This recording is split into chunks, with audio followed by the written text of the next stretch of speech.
I work at a cabinet shop. And because I work at a cabinet shop, we build cabinets, and sometimes we build unique cabinets that I feel like I should be documenting on YouTube. So in today's video, I'm gonna show you how I made this cool stain grade mud bench with hidden storage.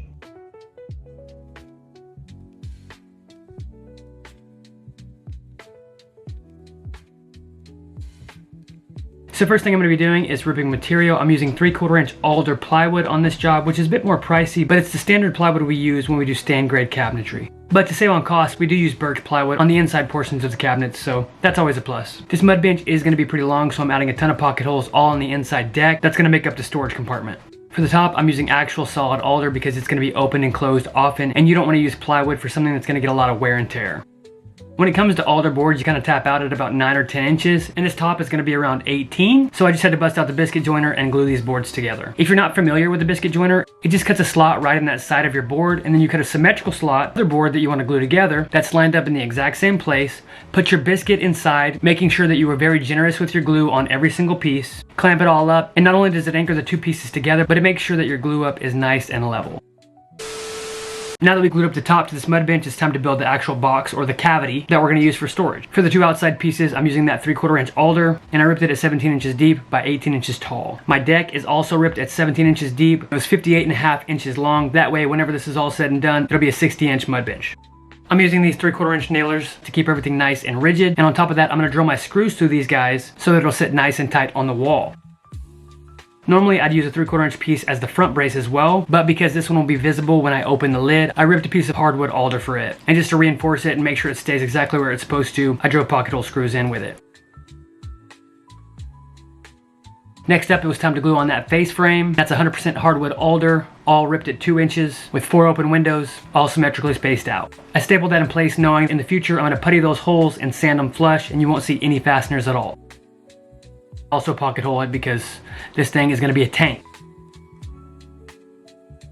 Normally in a mud bench, these holes would make up cubbies for your shoes, but that's not how we're gonna access the storage of this box. So I'm gonna go ahead and close off those cubbies with alder 1/4 inch plywood. It makes the aesthetic beautiful. Chef's kiss. Mwah.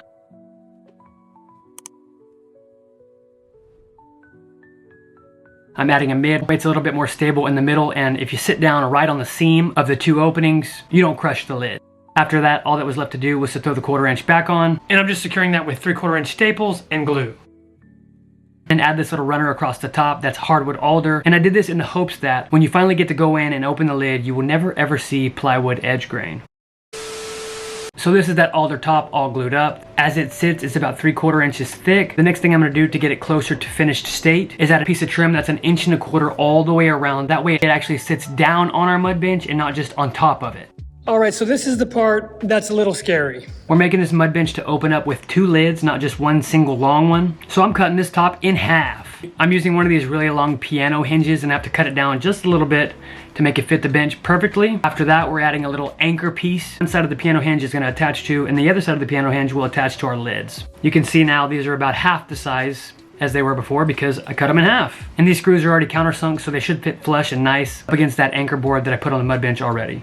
I don't know if there's a sweet science to this, maybe somebody could help me, but I just kind of eyeballed exactly where I thought the piano hinges were supposed to go, drilled a couple of them in, closed the lid. It didn't fit just perfect, so took it off, drilled it in again. Second time's a charm, it did fit a little bit better. And after that, I just sanded it down a little bit and it fit very, very well. One of the last things to do was to add this trim piece onto the anchor board that matches my 2 little doors that make up the top. And then I puttied all of my seams and all of my nail holes. That way when I sand, you see nothing.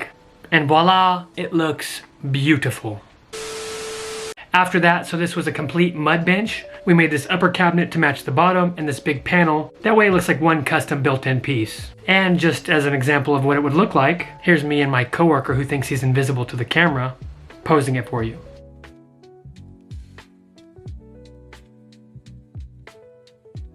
I really do think this toy box style storage idea has a really nice aesthetic to it, and I definitely choose it in my house. What are we thinking? Is this something that you would throw in your entryway to hide your shoes, hats, and jackets?